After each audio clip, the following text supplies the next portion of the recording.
বিসমিল্লাহির রহমানির রহিম। আজকে আমি আর রুবেল মোটরসাইকেল দিয়ে বের হয়ে গেলাম বাড়ি থেকে। উদ্দেশ্য হচ্ছে গরুর হাটে যাব, গরু দেখতে। গত কয়েকদিন যাবৎ গরুর হাটে যাচ্ছি, দেখতেছি। ইনশাল্লাহ নিয়তে আছে দুইটা গরু কিনবো, সেই উদ্দেশ্যে গত দুই একটা হাট ঘুরেছিলাম। ঠিকমতো গরু মিলাতে পারি নাই। তো আমার একটা স্বপ্ন যে আমি একটা গরুর ফার্ম করবো কোনো সময়, যে আল্লাহ তৌফিক দেয়। তো সেক্ষেত্রে গরুর হাটে ছোটাছুটি করতেছি নিয়ত করে, যে আল্লাহ যেন দুটা গরু মিলিয়ে দেয়। আজকে দুটা গরু কিনতে বের হয়েছি নিয়ত করে বাড়ি থেকে। তো আমি আর রুবেল বের হয়ে গেলাম। প্রচণ্ড রৌদ্র ছিল আজকে, তাপমাত্রা অনেক বেশি। এমনিতেই প্রচুর গরম লাগতেছিল, ভাবতেছি কী করবো। তারপরও দুজন নিয়ত করে বের হয়েছি যে দেখি গিয়ে কী করা যায়। আর আমি আর রুবেল যাচ্ছি ওইদিকে। মাহমুদ আলী কাকা গরুর হাটে আগেই পৌঁছে গেছেন। উনি আমাদেরকে ফোন দিচ্ছে যে আইসা দেখা যায় গরু মোটামুটি ভালো।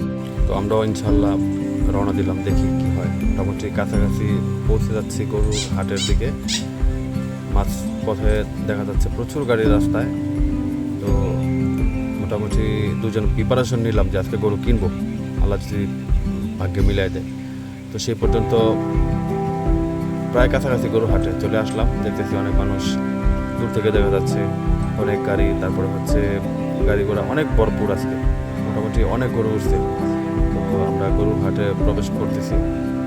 প্রবেশ করার পর মাহমুদ আলী কাকার ফোন দিলাম কোথায় আছে, উনি ঠিকানা বললো। তো আমি আর রুবেল গরু হাটের ভিতরে প্রবেশ করলাম। প্রবেশ করার পরে ওনাকে খুঁজতেছি। তো যাই হোক, গরু মোটামুটি দেখা দুটা চয়েস করে ফেলছি। তো এর মধ্যে আমরা একটু চিন্তা ভাবনা করার জন্য সময় নিলাম, ঘুরে ঘুরে দেখতেছি কী অবস্থা।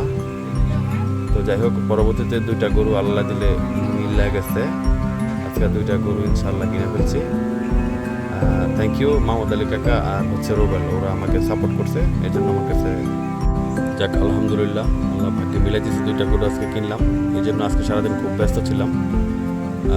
ধন্যবাদ সবাইকে ভিডিওটা দেখার জন্য। আমার ইচ্ছে আছে আমি যদি কখনো সামর্থ্যবান হই তাহলে অবশ্যই একটা ভালো গরুর ফার্ম দেবো ইনশাল্লাহ। থ্যাংক ইউ সবাইকে, দোয়া করবেন আমি যেন সফল হতে পারি ইনশাল্লাহ।